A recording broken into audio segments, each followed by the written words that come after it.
اللہ الرحمن الرحیم صلاۃ دائما بارک وسلم وصلی علیہ۔ کتاب چہرے سے انتخاب۔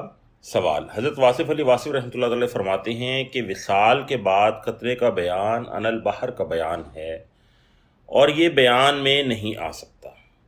اس قول کی سمجھ نہیں آئی، تشریح کرتے ہیں۔ جواب: کتاب حقیقت میں طالب قطرہ ہے اور مطلوب و محبوب کلزم کی مانند ہے۔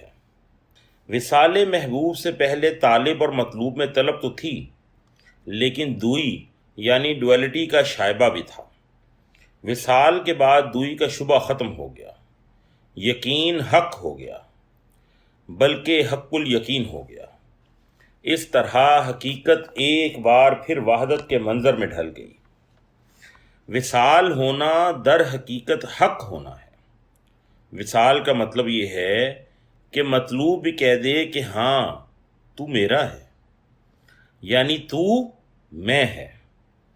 اب طالب کے لیے تو کا صیغہ استعمال کرنا مشکل ہو گیا، اس لیے وہ میں کہے یا تو برابر ہے۔ اس کی ہر بات اور ہر بیان میں تو ہی تو ہے۔ اب وہ جسم نہ رہا بلکہ سر تا پا دل ہو گیا، قالب نہ رہا بلکہ قلب ہو گیا۔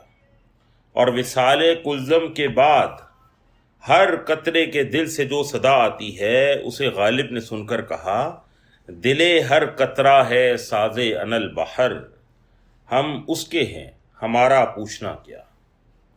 اور حضرت واصف علی واصف رحمۃ اللہ تعالی علیہ نے جو یہ فرمایا کہ یہ بیان میں نہیں آ سکتا، تو اس کا مطلب یہ ہے کہ وصال یافتہ خود بیان کرے تو کرے، ناظر اور سامع بیان نہیں کر سکتا، یعنی یہ بیان بطور تبصرہ بیان نہیں ہو سکتا۔